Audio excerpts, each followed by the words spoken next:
Do not adjust your set. It's WCW Worldwide Mardi Gras weekend. Scott Hudson and the hot chick from Eyes Wide Shut, and Mardi Gras is up and running in the Big Easy, New Orleans, Louisiana. And on this edition of Worldwide, the professor has his pick of the week. We've got exclusive worldwide action and Spring Breakout 2001, the latest Gaga. Ask WCW.com. Scott Hudson, I have to admit that you have never looked better.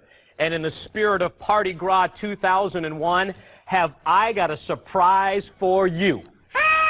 Laissez les bon temps rouler. Scott Hudson, Mike Tenay, my friend.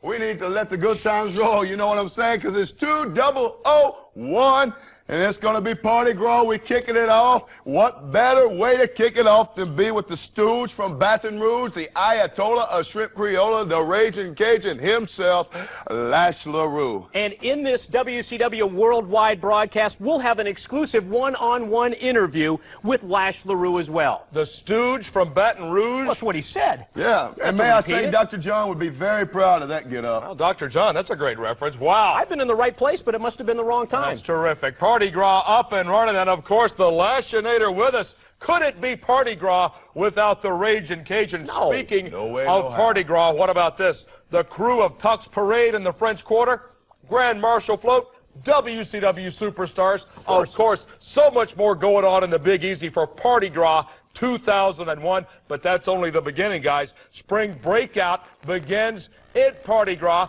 Then we go to Clemson University, then to the University of Tennessee, and then to the hated Gator Country, Gainesville, Florida, at the University of Florida. It all wraps up Panama City Beach at the end of March.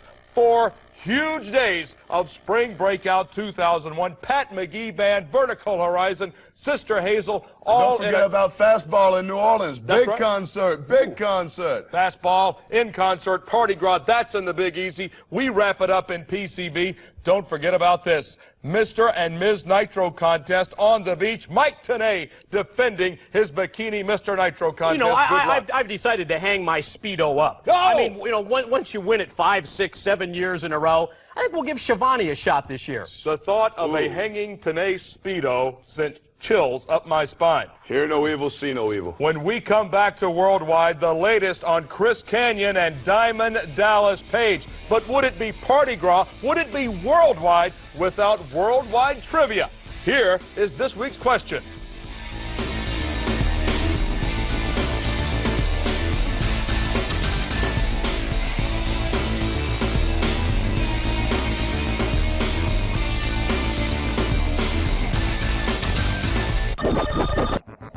Welcome back to WCW Worldwide. I sent Mike Tenay off for a grande latte with a squirt of hazelnut and brought in Lash LeRoux, our special guest on Mardi Gras weekend for AskWCW.com. Lash, we fired up the Scoop Master, and we've got a question on AskWCW.com for you. You know the drill. Email your question to AskWCW@WCW.com. And this week, our question for Lash LeRoux from Joseph Gilbert of Regina, Saskatchewan, Canada. Lash, here's the question. I heard of your incident during the making of the WCW Mayhem video game where your front teeth got knocked out. So my question is, do you now have false teeth, or were they able to replace them? That's the question. Joseph, that's a very good question, and I can assure you that that is not just some urban legend. The actual truth of that is, one of my very first breaks in this business, coming out of the power plant, was EA Sports took a look at me and saw what I was capable of doing and brought me up to Vancouver to work on the video games and do all the moves and such. During one of the takes, they were actually wanting to get sound of someone coming off the turnbuckle to the outside through a table. Well, I had no problem doing it whatsoever. They wired me up, put mics on me, headgear, all this stuff. What I didn't know about was they had added some other miscellaneous items underneath the table in order to try to emphasize the sound a little bit more. As I came off the turnbuckle to the outside through the table, it turns out on top of all the other materials underneath was a car door of all things. And my face hit that after going through the table and knocked my front teeth from the gum lines down completely out. Completely out. All that was left was just the little nubs on each one just kind of hanging. So we shoved them back up in there, They took me straight to the dentist. Had double root canal. They were able to bond them back up. It's not false teeth. I can't sit here and take them out and have a partial or anything, so you don't have to worry about that. Actually. Oh, but actually a funny side story to that is the dentist that worked on my teeth and bonded them back up, I'm in Vancouver, so she had never seen me before in my life. She had no idea what my front teeth looked like. So when she finished, I had these very unattractive snaggle teeth with a gap so far, so wide that you could drive a truck through. And because of my artistic prowess, I was able to draw what my teeth looked like before the accident. And she went by the drawing to reconstruct my teeth into what they are now, which are these Cajun pearls. Great story. Lash LeRoux, multifaceted, multi-talented man in World Championship Wrestling. And Joseph, because we used your question, you get a WCW Worldwide T-shirt. Very nice. That Where is can I get a T-shirt? See Mike Tenay. They never gave me a T-shirt. He runs a kiosk down at the mall. Mike Tenay will rejoin us, by the way. That's Tenay's chair. You might want to check yourself for maybe a rash or some tiny livestock when you get up from there. Just free advice. I thought I felt an itch. When we come back to Worldwide, the professor has his pick of the week. Thanks a lot, Lash. Thank you.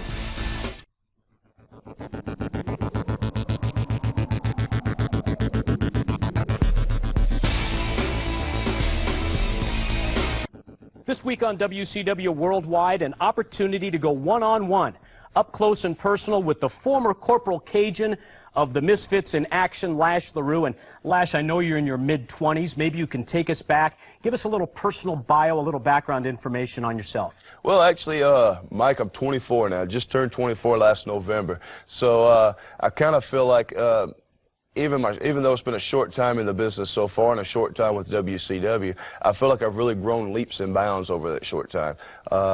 I was pretty much in college, dropped out of college to pursue the wrestling thing once I made the tryout with the WCW power plant. And so wrestling, I had a lot of jobs before I started wrestling because I had to work through high school. I had to work from a very young age, coming from, kind of a poverty-stricken family. And so I was able to work hard, and I knew the value of working hard and how much that work ethic can get you by. And I think that was my strong point at the power plant, in all honesty, was the fact that I had the heart and the dedication to work sometimes harder than the guy next to me. And that was that enabled me to break out before a lot of other guys did. Fill us in on your amateur background. Well, in high school, I was an amateur wrestler. I was pretty successful, wrestling from the time of being in the 9th grade on through my junior year. In fact, the only thing that kept me from wrestling my senior year was that work schedule and having to work after hours and work school. But I still found a good deal of success. My junior year, I got 3rd place in the state tournament in Alabama. And I placed my sophomore year also in the state tournament. And many felt that I was the favor to win the state championship my senior year, but I was unable to fulfill that. WCW fans every month in the WCW magazine have an opportunity to see some of your caricatures, your artwork.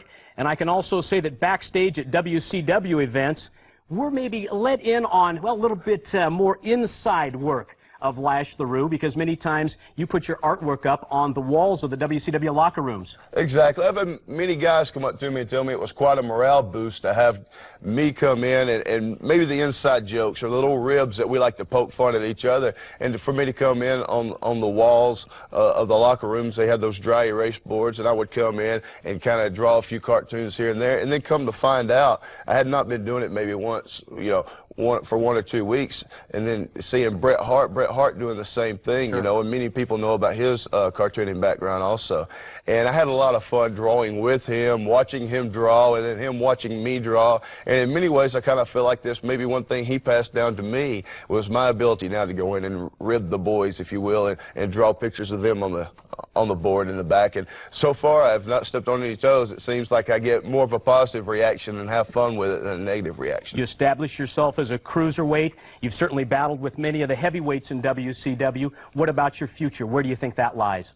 Well, I'm going to tell you something, Mike. I really believe that in the near future, you'll see a rededication of Lash LeRoux, Certainly, I came in with cruiserweight roots, and I came in doing a lot of the high flying. And as I'm getting older, coming in at such a young age, you know, I had not finished all my growing.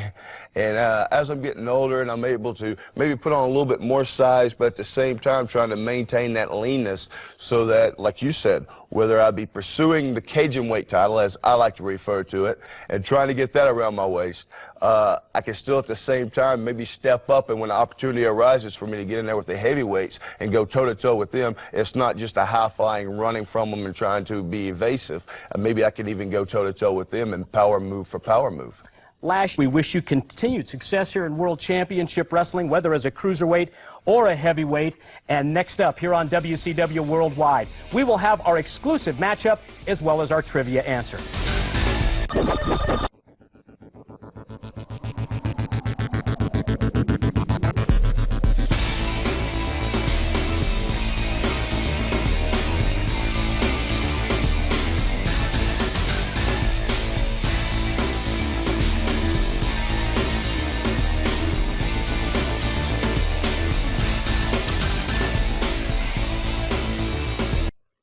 Another victory for the Harris boys. And Mike, next week on this broadcast on Worldwide, an update from Super Brawl Revenge, including Kevin Nash. You know, just a few days outside of Super Brawl, Kevin Nash's leg was broken by Scott Steiner. How did that impact Super Brawl? All that news next week on this broadcast. And Scott, that's not all, because in addition to that, we are going to have exclusive details about next month's pay-per-view. It's March the 18th from Jacksonville, Florida, and it's the very first ever WCW Greed. And I'm still in the party spirit of Mardi Gras 2001.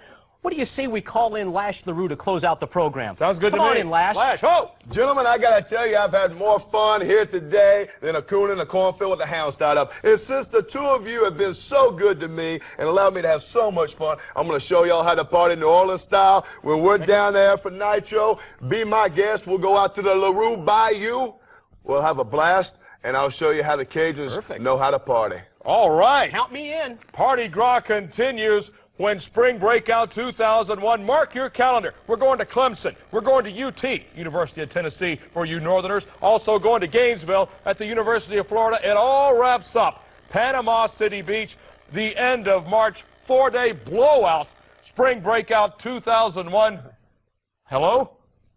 For Lash LeRoux, for the Professor Iron Mike Tenay, I'm Scott Hudson. See you next week right here on WCW Worldwide.